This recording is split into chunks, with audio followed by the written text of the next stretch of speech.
అందరికీ నమస్కారం అండి. నాకు ఈ పులివెందుల, ఒంటిమిట్ట జెడ్పీటీసీ ఎలక్షన్స్ గమనించాక, ఈ వార్తలు, సోషల్ మీడియా అన్నీ చూశాక, నాకైతే ఒక సినిమాలో డైలాగ్ గుర్తొస్తుంది. ఆ సినిమా ఏంటంటే 'విక్రమార్కుడు' అనుకుంటా. బ్రహ్మానందం రవితేజని "దొంగ దొంగ అంటే నీ ఎనకాల ఉన్నోడు ఎవడ్రా? నీ డాష్ డాష్" అని అంటారు కదా! అలా అనిపించింది. ఎందుకంటారా, వీళ్ళేమో తెలుగుదేశం పార్టీ వాళ్ళని అధికారంలో ఉన్నప్పుడు కాలు కిందేసి నలిపేయవచ్చు, తొక్కేయవచ్చు, ఎలక్షన్‌లో నిలబడనీయకుండా చెయ్యొచ్చు, దొంగ ఓట్లెయ్యొచ్చు, బస్సులు పెట్టి కడప, కర్నూలు, అనంతపురం ఆడ్నించి, ఈడ్నించి బస్సుల్లో తీసుకొచ్చి ఓట్లేపియొచ్చు. అసలు నిలబడనీయకుండానే చెయ్యొచ్చు. ఇన్ని చేయొచ్చు వీళ్ళు వైఎస్ఆర్‌సీపీ పార్టీ వాళ్ళు. కానీ తెలుగుదేశం పార్టీ అయన్నీ చేయకూడదు.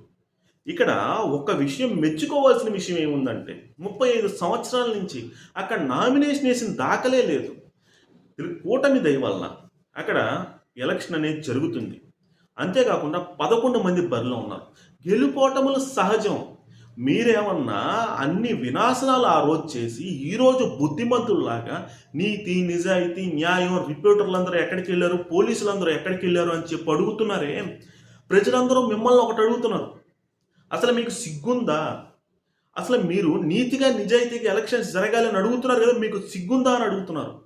ఎందుకంటే మనం గమనించినట్టయితే కుప్పం మున్సిపాలిటీ ఎలక్షన్స్, ఏదైతే తిరుపతి ఎంపీ బై ఎలక్షన్స్, తర్వాత ఎమ్మెల్సీ ఎలక్షన్స్, ఇలా ఒక ఎలక్షన్ కాదు, అన్ని ఎలక్షన్లోనూ ఎన్ని దుర్మార్గాలు చేయాలో, ఎన్ని చేయాలో అన్నీ చేశారు. కాబట్టే ఈరోజు మీకు నొప్పి తగులుతున్నా సరే, సాధారణ జనాలు ఎవరూ కూడా టిట్ ఫర్ ట్యాట్ అంటున్నారే తప్పితే, అయ్యో పాపం వైఎస్ఆర్సీపీ పార్టీకి అన్యాయం జరుగుతుంది అని అనట్లేదు.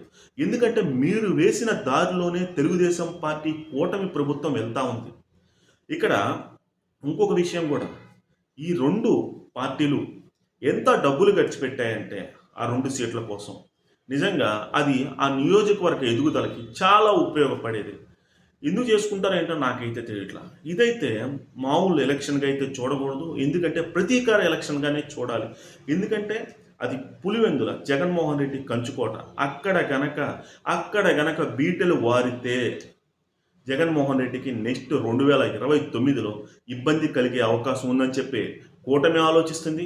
ఇక్కడ గనక మనం విజయం సాధిస్తే 2029లో మనం ఖచ్చితంగా పుంజుకునే అవకాశం ఉందని చెప్పి వైఎస్ఆర్సీపీ పార్టీ ఆలోచిస్తుంది. ఈ 2 ఇలా ఉన్నాయి. ఏదేమైనా సరే ఈ ఎలక్షన్ల ద్వారా అక్కడైతే డబ్బులు వర్షం కురిసిందని చెప్పి నేనైతే చెప్తూ ఉన్నా.